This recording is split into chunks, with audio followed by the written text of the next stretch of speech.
Hello and welcome back. एक life transformation series में जो टोटली आपकी लाइफ को बदल सकती है, आपको सिखा सकती है कि आज में कैसे जीना है, आपको सिखा सकती है आप अपने पास्ट के गिल्ट, एंगर, फेलियर, रिसेंटमेंट से कैसे निकले, और आपको सिखा सकती है कि अपने फ्यूचर की वरीज को कैसे कम करें, अपने फ्यूचर के ओवर एंग्जाइटीज को, जो भी टेंशन है, जो भी स्ट्रेस है, उसको कैसे कम करें, और कैसे आप आज की ज़िंदगी में एट प्रेजेंट इस मोमेंट पे एक खुशहाल जीवन व्यतीत करें, एक हैप्पी जीवन व्यतीत करें, एक जॉयफुल जीवन व्यतीत करें और एक पीसफुल जीवन व्यतीत करें। ये सीरीज सिखाती है आपको कि कैसे आप अपनी लाइफ का पर्पस अचीव कर सकते हैं, कैसे अपनी स्पिरिचुअलिटी को डीपन कर सकते हैं राइट इन दिस मोमेंट।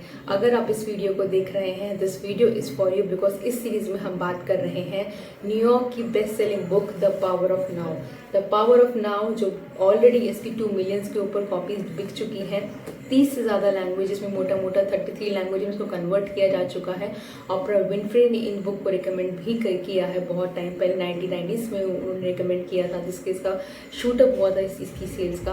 और this is one of the best seller जिनको लिखा है एकार्ट टोले ने, जो बहुत ही स्पिरिचुअली एनलाइट पर्सन है और डेफिनेटली मेरे मेंटर भी रह चुके हैं। तो आज की सीरीज़ में आप सभी का स्वागत है। आज हम बात कर रहे हैं चैप्टर नंबर 3 की। इस सीरीज़ में हम लोग बात कर रहे हैं एकार्ट टोले जी की book the Power of now के हर एक बुक की हम लोग रीड कर रहे हैं, हर एक बुक के जो एसेंस हैं, हर एक बुक के जो गोल्डन नगेट्स हैं उनकी। आज हम चैप्टर नंबर 3 पे हैं। अगर आप वीडियो पहली बार देख रहे हैं, मैं हाईली रिकमेंड करूंगी चैप्टर नंबर 1 और चैप्टर नंबर 2 जाके देखिए। मैंने ऑलरेडी एक प्लेलिस्ट बनाई हुई है, आपको ये बुक पूरी की पूरी समझ में आती जाएगी। कैसे ये बुक की सीरीज़ अलग है बाकी सीरीज़ से, सिंपल सी बात है, आप ऑडियो बुक सुनते हैं, वहाँ पे आपको बहुत ही शॉर्ट एंड एनलाइटेड समरी मिलती है। तो अगर आपको एक क्रैश कोर्स के बिलीवर करते हैं तो आपके लिए वो वीडियोस भी बेहतरीन है। लेकिन अगर आप मेरी तरह बिलीव करते हैं, जहाँ पे आपको लगता है कि एक इन डेप्थ मिले, जहाँ पे वो जो 2 लाइन्स के बीच में जो मतलब छुपा होता है आपको वो मिले, जहाँ पे वो एसेंस मिले, जहाँ पे वो होता है ना कि एक होता है डिजिटल गुलाब, एक होता है गुलाब जो किताबों के पन्नों में रखा होता है। अगर आप उस सेकंड कैटेगरी में हैं, जैसे मैं भी उसी में आती हूँ, तो ये सीरीज़ आपके लिए, क्योंकि यहाँ पे हम लोग बात कर रहे हैं एक ऐसे गोल्डन नगट्स की, एक ऐसे ब्यूटीफुल चीज़ों की जो शायद एक शॉर्ट समरीज में कवर अप नहीं होता है। तो इसीलिए चैप्टर नंबर 3 में आपका स्वागत है। और इस चैप्टर का नाम है, आज का जो चैप्टर है हम लोग बात कर रहे हैं moving deeply into the now. This is the chapter number 3। और definitely being a life coach, मैं यहाँ पे आपको सिर्फ वीडियोस की समरी, इस वीडियो में सिर्फ समरी ही नहीं दे रही होती हूँ। At the end of the video में आपको दे रही होती है एक पावरफुल एक्सरसाइज जो आपको हेल्प करता है लाइफ कोचिंग के टूल्स में। रेदर वो लाइफ कोचिंग के टूल ही हैं जो मैंने सीखे हैं डिफरेंट मेंटर से, नेशनली इंटरनेशनली, जिनके मैं कोर्सेज लेती रहती हूँ, उनसे मैं सीखती रहती हूँ और वही चीज़ मैं आपको सिखा रही हूँ, क्योंकि उन्होंने मेरी ज़िंदगी में बदलाव किया है उन्हीं सिंपल टूल टेक्निक से। एंड आई एम श्योर आपकी ज़िंदगी में वैसे ही बदलाव आ सकता है। सो अगर मेरे चैनल पर अगर आप नए हैं, आपने अभी तक सब्सक्राइब नहीं किया है, don't forget to subscribe, because यहाँ पे मिल रही है आपको पेड कोर्सेज की वैल्यू, प्लस बुक्स की वैल्यू, प्लस जो हम लोग की कलेक्टिव जर्नी चल रही है उसकी वैल्यू। तो अगर मेरे चैनल पे नए हैं, सब्सक्राइब नहीं किया है, डोंट फॉरगेट टू सब्सक्राइब। अगर नए हैं तो मेरे चैनल पे जो बने हुए हैं, thank you so much for all your love. Videos पसंद आए तो उसको लाइक ज़रूर कीजिएगा, शेयर ज़रूर कीजिएगा और कमेंट सेक्शन में ये ज़रूर लिख के बताइएगा कि आप कौन सी वैल्यू इन वीडियो से, इन वैल्यूबल गोल्डन नगट से अपनी लाइफ में आप अप्लाई करने जा रहे हैं। बिकॉज बिलीव मी, जब आप लिखते हैं ना तो कहीं ना कहीं आपकी जीत हो जाती है, कहीं ना कहीं आपका रेजिस्टेंस जो माइंड होता है वो आप उससे जीत चुके होते हैं, क्योंकि आपने एक कदम हासिल कर लिया होता है। और लाइफ में जीतने का यही फंडा है कि जीत यहाँ पर पहले तय की जाती है। Now coming back to video number 3 of The Power of Now. Power of Now का वीडियो नंबर 3 के ऊपर आता है। बात करें, यहाँ पे ये चैप्टर बहुत बड़ा है, 22 पेजेस के ऊपर का चैप्टर है ये ऑलमोस्ट। तो मैं पूरा चैप्टर 20 जो यहाँ 22 पेज से वो कवर अप नहीं कर पाऊँ, cover up in the sense एकदम आपको पढ़ के नहीं बता पाऊंगी, लेकिन इसके जो गोल्डन नगट्स मैं आपके साथ वो शेयर करना चाहूँगी, क्योंकि बुक का फॉर्मेट है क्वेश्चन एंड आंसर में, और हर एक चैप्टर आप जैसे जैसे डीपर जाते रहेंगे, एक अनियन की लेयर की तरह लेयर बाय लेयर आपको आपकी स्पिरिचुअलिटी की जर्नी में, आपको आपकी एक विजडम की जर्नी में, आपको एक एनलाइटनमेंट की जर्नी में और आगे लेके जाता है। तो आज की चैप्टर बहुत बड़ा है, उसमें से मैं बहुत कुछ इंपॉर्टेंट क्वेश्चन हैं जो मुझे बहुत ही पसंद आए हैं और उसके जवाब भी उतने ही सुंदर एकार्ट टोले जी ने दिए हैं, मैं वो आपके साथ शेयर करना चाहूँगी और पूरा चैप्टर उसी फॉर्मेट में कवर अप करना चाहूँगी। तो चैप्टर नंबर 3 है moving deeply into the now. अगर आप चैप्टर 1 और चैप्टर 2 की अब बात करेंगे, चैप्टर 1 में हमने देखा था कि हम हमारा माइंड नहीं है, चैप्टर नंबर 2 में हमने कवर अप किया था कि आपको कॉन्शियसनेस लेकर आनी है, राइट। आपको कॉन्शियसनेस बढ़ानी है ताकि आपकी लाइफ बेहतर बन सके। चैप्टर नंबर 3 में हम एक कॉन्शियसनेस के अंदर और डीपर जाने की बात करें और एक बहुत ही खूबसूरत बात की जा रही है जो मुझे बहुत ही पसंद आई है। उन्होंने बोला है कि यहाँ पे जो किसी ने पूछा है, ये पूछा है कि I can get anywhere near full of consciousness और स्पिरिचुअली एनलाइटेड। वो उनको ऐसा लगता है कि जो क्वेश्चन है वो एक वक्ता है, जो वक्ता बोलो किसी ने जो सेमिनार अटेंड करे वो ये पूछ रहे हैं कि उनको नहीं लगता है कि वो कभी भी फुली कॉन्शियसनेस अवेयर हो पाएंगे, वो कभी भी अपनी स्पिरिचुअल जर्नी में अवेकन हो पाएंगे, ये उनका क्वेश्चन है। और बहुत ही खूबसूरत जवाब एकार्ट टोले जी ने दिया है। उन्होंने ये बोला है आपकी लाइफ की प्रॉब्लम आपके माइंड के लेवल पे कभी भी सॉल्व नहीं की जा सकती है। मतलब the problem of the mind can not be solve on the level of the mind. याद रखिएगा, ये बहुत ही इंपॉर्टेंट पहला गोल्डन नगेट है, पहले ही पेज के ऊपर है। नो यू डोंट अभी बात करें, हम बोले the problem of the mind can not be solve on the level of the mind. Mind, आपका करंट माइंड जिस लेवल पे है उसी लेवल पे अगर आप सॉल्यूशन ढूंढेंगे तो वो कभी नहीं मिलने वाला है। आपको इवॉल्व होने की ज़रूरत है और वो इवॉल्व कब होगा, जब आप एक स्पेस बनाएंगे कि मुझे इस मोमेंट में वो टेंशन हटा के, वो वरी हटा के, वो गिल्ट हटा के, वो एंगर निकाल के, वो जो भी कुछ आपके दिमाग में चल रहा है, आपको एक सॉल्यूशन की स्पेस क्रिएट करनी पड़ेगी। और इसलिए वो बोल रहे हैं कि आपकी प्रॉब्लम्स का जो सॉल्यूशन है आपके माइंड पे जो लेवल है उस पर कभी सॉल्व नहीं आ सकता है, आपको वहाँ से निकलना पड़ेगा। एक ये बहुत ही बात है। और एक और इम्पोर्टेंट बात यहाँ पे कर रहे हैं वो, the ego needs are endless. वो ये ऐसा बोल रहे हैं कि ईगो जो होती है, हमारे इंसान की ईगो जो है, अल्टीमेटली वो उसकी नीड हमेशा एंडलेस होती है। हमारी ईगो हमेशा वल्नरेबल होती है, हमारी ईगो हमेशा थ्रेटेंड होती है और इसीलिए हम अपनी ईगो से अगर अपने आप आइडेंटिफाई करते हैं, चैप्टर नंबर 2 में हमने कवर अप किया है, अगर आप अपने ईगो से अपने आप को आइडेंटिफाई करते हैं तो आप हमेशा एक कांस्टेंट वरी में रहते हैं, एक कांस्टेंट डर में रहते हैं, एक कांस्टेंट एंग्जाइटी में रहते हैं और कांस्टेंट नीड ऑफ वांट में रहते हैं। तो this is a reality check for you. अगर इस वक्त आप अपनी कांस्टेंट वरीज में रह रहे हैं, कांस्टेंट वांट में रह रहे हैं, नीड्स में रह रहे हैं, तो दिस इज़ नॉट यू। ये आपकी रियल पर्सनालिटी नहीं है, ये आपकी ईगो है। आपने उस ईगो से अपने आप को आइडेंटिफाई किया हो और इसलिए आप इस वक्त ओवर स्ट्रेस्ड हैं लाइफ में। ये वहाँ पे था। और एक और बात बोली उन्होंने यहीं पे कि ईगो जो होती है वो हमेशा एक उसको कुछ ना कुछ अटैच, मतलब काम करने के लिए कुछ अटैचमेंट चाहिए होता है, कुछ ना कुछ होल्ड करने के लिए चाहिए होता है और इसलिए वो हमेशा होल्ड करती है। आपकी जितनी भी प्रॉब्लम्स होती हैं, आपकी जितनी भी परेशानियाँ होती हैं, आपके जितने साथ बुरा किया होता है, ईगो हमेशा उसको पकड़ के रखेंगे। वो करचू मतलब वो गायें ऐसे चुगाली करती रहती है ना, उसको करचू बोलते हैं, तो वो ईगो हमेशा करचू करती रहेगी। अगर आप इस वक्त अपने दिमाग में हमेशा करचू करते रहते हैं पास्ट के बारे में, फ्यूचर के बारे में, तो समझ जाए अपनी ईगो से इतना अटैच्ड है, अपनी ईगो से अपने आप को आइडेंटिफाई कर रहे हैं और इसलिए आप परेशान हैं।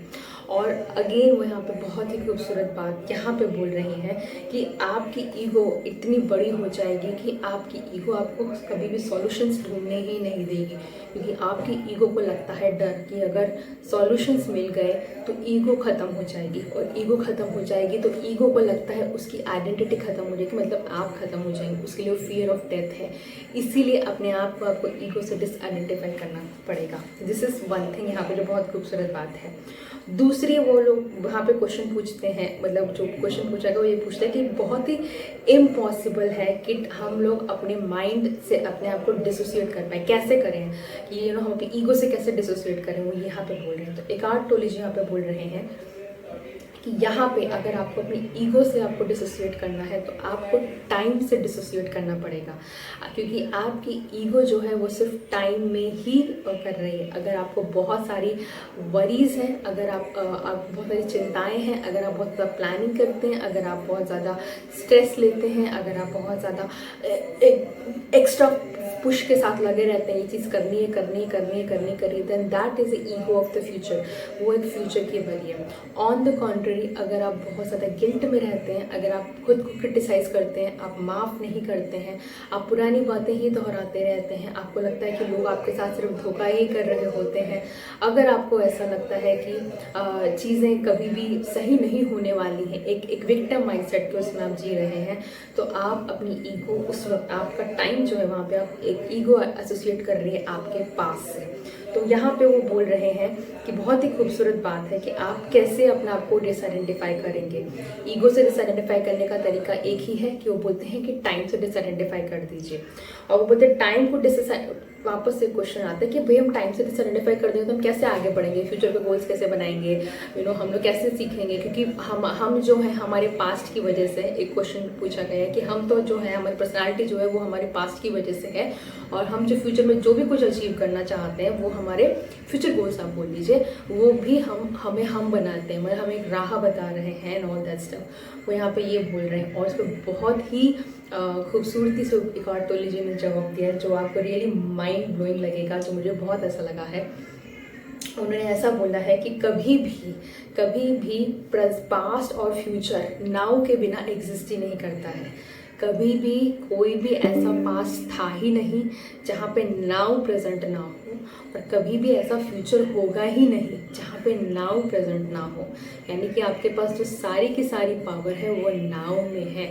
You have the power now के मतलब एट प्रेजेंट मोमेंट में है। वो ऐसा बोलते हैं कि ऐसी कोई भी पास्ट मोमेंट नहीं रही है जहाँ पे प्रेजेंट मोमेंट प्रेजेंट ही नहीं थी, और कोई भी ऐसा फ्यूचर नहीं होगा जहाँ पे प्रेजेंट मोमेंट कभी भी फ्यूचर ही नहीं होगी। कहने का तात्पर्य यही है, आपका पास्ट कभी ना कभी प्रेजेंट रहा होगा, और आपका फ्यूचर जो आएगा वो भी आपका प्रेजेंट ही होगा, क्योंकि वो जब तक फ्यूचर में आपके तक आएगा वो आपका नाउ बन चुका होगा। And this is the Power of now. वो यही बोल रहे हैं कि इस कहने का तात्पर्य यही है, जो गोल्स अचीव करने हैं उसको अभी अचीव कीजिए, उसके लिए अभी काम कीजिए। जो आपको पास्ट से जो लेसन सीखने हैं या जो सिखा चुके हैं उनको अभी ही अप्लाई कीजिए। वेट मत कीजिए कि अगली बार ऐसा कुछ सिचुएशन होगा तो मैं ऐसा करूँगा या करूँगी। नो, आपने जो सीखा है उनको इसी वक्त इसी क्षण अप्लाई कीजिए। आपको जो आगे बढ़ना है, जो प्लानिंग करनी है, जो एग्जीक्यूशन करना है, अभी ही कीजिए विद फुल कन्विक्शन कि मैं अभी जो कर रहा हूँ या कर रही हूँ वो एकदम बेस्ट है मेरे फ्यूचर के लिए। Right, this is one thing वो बहुत बोल रहे हैं। एक और आपसे पढ़ना चाहूँगी, what you think of the past is a memory trace. वो ऐसा बोल रहे हैं आपका पास्ट जो है वो क्या है। एक्चुअली वो एक मेमोरी ट्रेस है स्टोर्ड इन द माइंड, जो आपके माइंड में फॉर्मर नाउ, आपके फॉर्मर नाउ का एक मेमोरी ट्रेस है।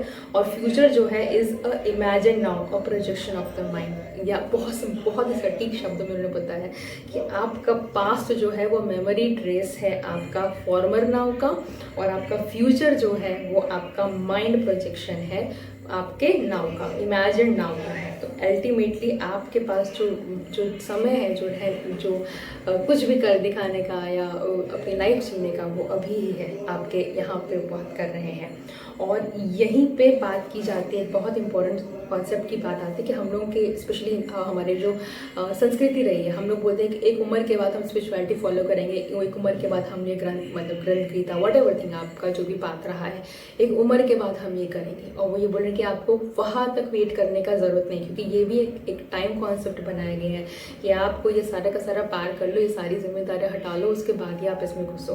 तो he is saying very peculiar, वो बोल रहे हैं कि आपको वेट करने का ज़रूरत नहीं है, कि आप स्पिरिचुअलिटी तभी एक्सपीरियंस करोगे जब आप एक सर्टेन एज पार कर जाओगे। वो सर्टेन एज भी आपका नाउ ही होगी। तो आपको स्पिरिचुअलिटी महसूस करने के लिए पर्टिकुलर स्टेज से गुजरना है, पर्टिकुलर एज का होना, या पर्टिकुलर एक किसी भी सर्कमस्टेंस से गुजरने का ज़रूरत नहीं है। आप स्पिरिचुअलिटी इसी वक्त इसी क्षण महसूस कर सकते हैं। कैसे? जैसे ही आप अपनी सारी की सारी पावर इस वक्त में लगा देते हैं। तो यहाँ पे वो बात कर रहे हैं ओके। और इसके बाद यही सेम उनका कॉन्सेप्ट है, वो बोल रहे हैं कि जेन मास्टर रेंजी में बोला है, यहाँ पे बोल रहे हैं। और a powerful question does not require any answer on the level of the mind, वो पूछते हैं कि अपने आप से पूछिए। यहाँ पे उनके जो जेन मास्टर रेंजी करके उन्होंने डिस्क्रिप्शन किया, वो ऐसा पूछ रहे हैं कि अपने आप से पूछिए कि इस मोमेंट में किस चीज़ की कमी है, राइट इन दिस मोमेंट। ना ऐसा नहीं कि 5 मिनट के बाद क्या कमी है, या 10 मिनट पहले क्या कमी थी, या 10 दिन पहले क्या कमी थी, या 10 दिन बाद क्या कमी नहीं होगी, 10 महीने बाद क्या कमी होगी। नहीं, आप अभी पूछिए अपने आप से, क्या इस वक्त, इस क्षण, जिस वक्त आप ये वीडियो देख रहे हैं, इस वक्त क्या कमी है। तो ask these such kind of open ended questions, this is what he is talking about. और एक बहुत ही उनके मस्त एकार्ट रहे हैं, जिनके नाम पे उन्होंने अपना, ऐसा बोला जाता है कि एकार्ट टोले जिन्होंने उनके गुरु के नाम पे अपना नाम चेंज कराया था, उनके मास्टर थे एकार्ट। तो जो 13th सेंचुरी स्पिरिचुअल टीचर थे, उन्होंने ऐसा बोला है कि time is what keeps the light from reaching us, there is no greater obstacle to God than time. Time ही है जो हमें इल्यूजन रखा है कि हमें वो सैल्वेशन से बोल लीजिए, या स्पिरिचुअलिटी से बोल लीजिए, या एनलाइटनमेंट से बोल लीजिए, टाइम ने ही हमें रोक के रखा है, जो हमें हमारे मेन मकसद, हमारा पर्पस ऑफ लिविंग तक हमें रोक रहा है।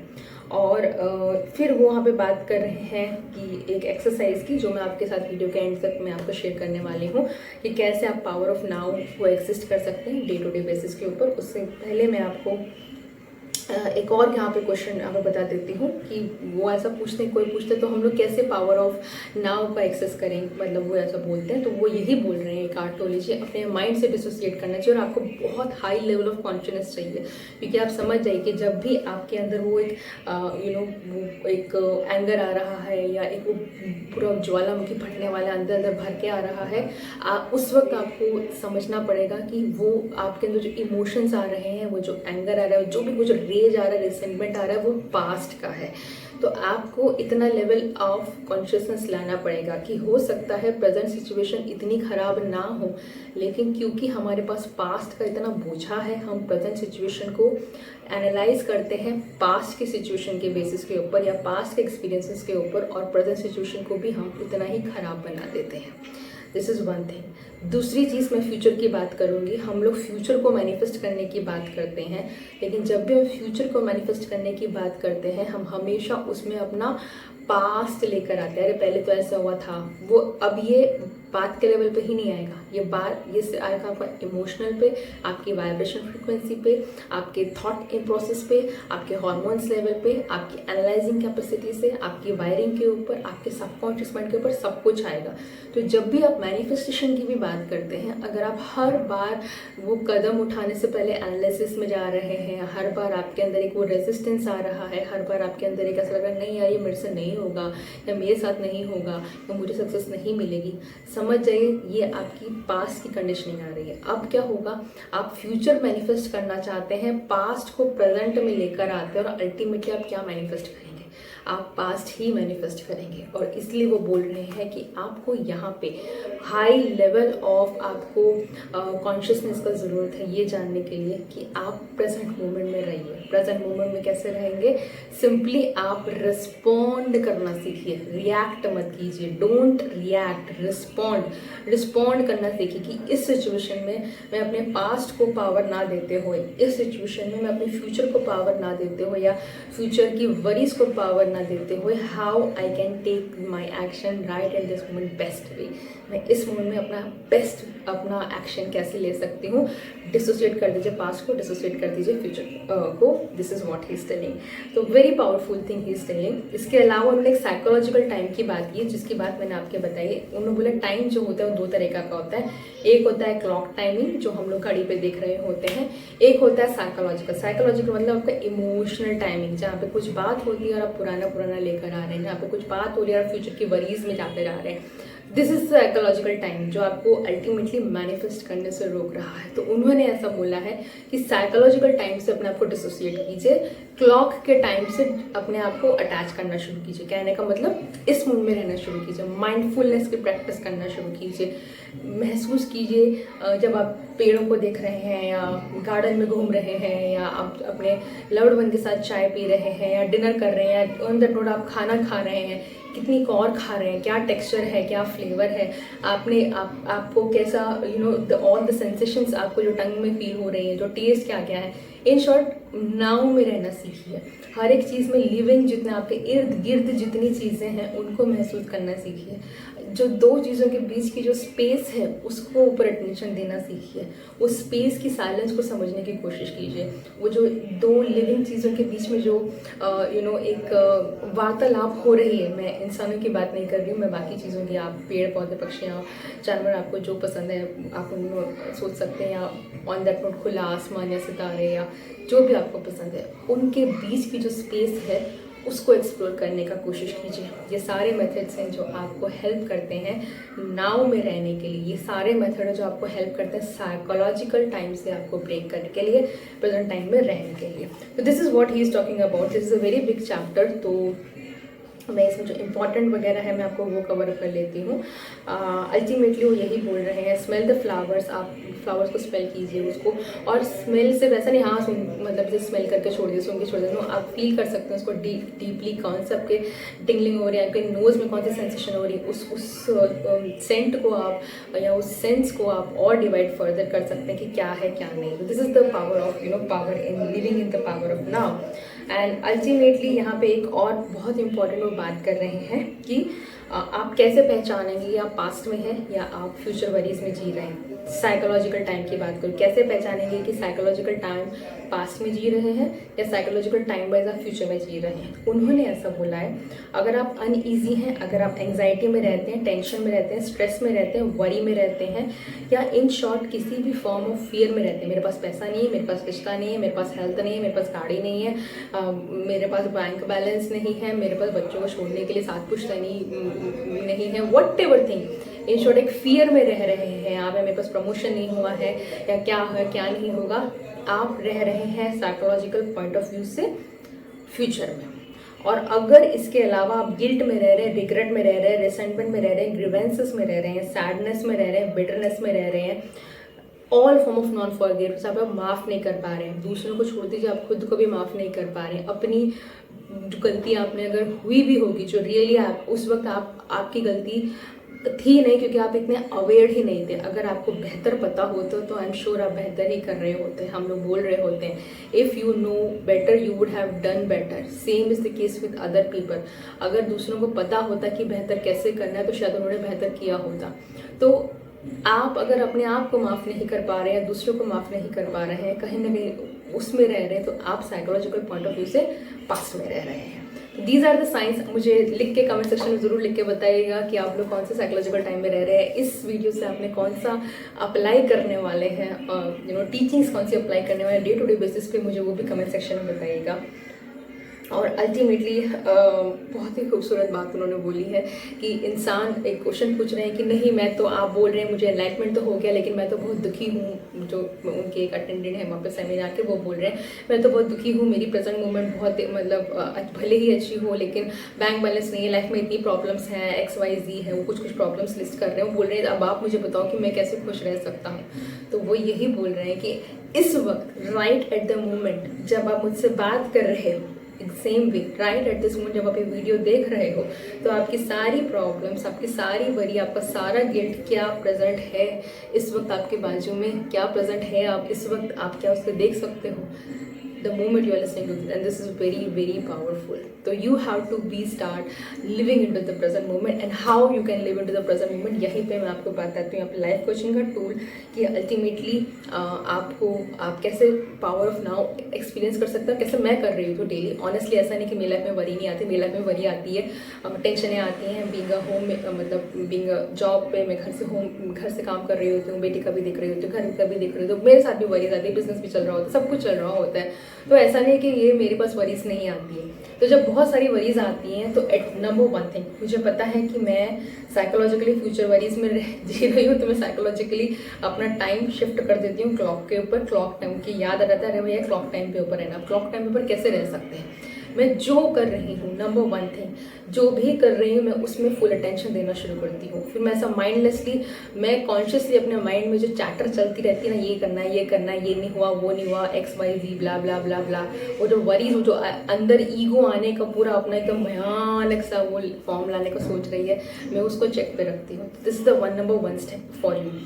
आपको प्रेजेंट मोमेंट रहने का start tag, this is called as tag the thought, tag the thought process बोलते हैं हम उसको।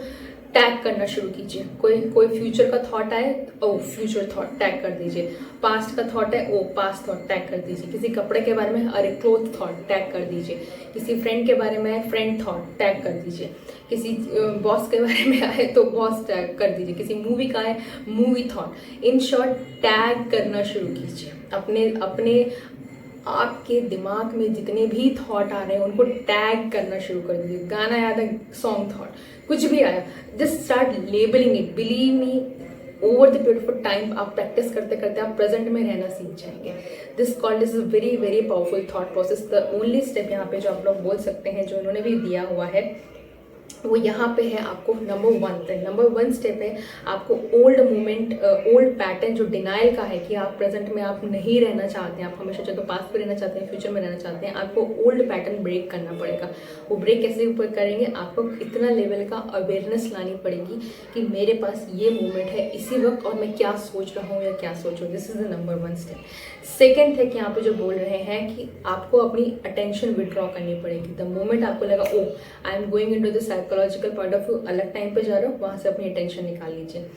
थर्ड स्टेप आपको यहाँ पे करना पड़ेगा, टाइम डायमेंशन से बाहर निकलिए और अपनी लाइफ को प्रेजेंट में जीना शुरू कीजिए। वही मैंने आपको बताया, टैग करना शुरू कर दीजिए। ये इसका थॉट है, करंटली मुझे बोलो ओ मोबाइल का थॉट है, वो लैपटॉप का थॉट है, वो रिंग लाइट का थॉट है, वो इसका थॉट है। These are just the thought and I am not my thought. वापस से बोलेंगे, these are the thoughts and I am not my thought. Because मेरे को ह्यूमन जन्म मिला या आपको ह्यूमन जन्म मिला है not only to think on all this worries, but there is a higher purpose, there is a higher calling, there is a higher enlightened version, there is a highest and best version of you, and your job is to reach up to that job. On that note, I'll end this video. आज का video मैं यहीं पे ख़त्म करती हूँ और इसी के साथ चैप्टर नंबर 3 की भी मैं एंड करती हूँ। बहुत सारी बातें इसमें बाकी कन्वर्सेशंस हुई हैं जो मुझे नहीं लगा कि यहाँ पे मेरे लिए बहुत मतलब शेयर करके लिया वीडियो में शेयर कर सको बनाएंगे। आपको वीडियो कैसा लगा मुझे कमेंट सेक्शन में ज़रूर लिख के बताइएगा। कौन सी चीज़ें अप्लाई करने वाले वो भी बताइएगा। किस सिटी से मुझे देख रहे हो मुझे वो भी बताइएगा। आप लोगों को जान के मुझे बहुत ही खुशी मिलेगी। On that note, I see you tomorrow in another powerful video. Take good care, practice mindfulness and have the power of now, क्योंकि ये सबसे बड़ी शक्ति है। See you tomorrow.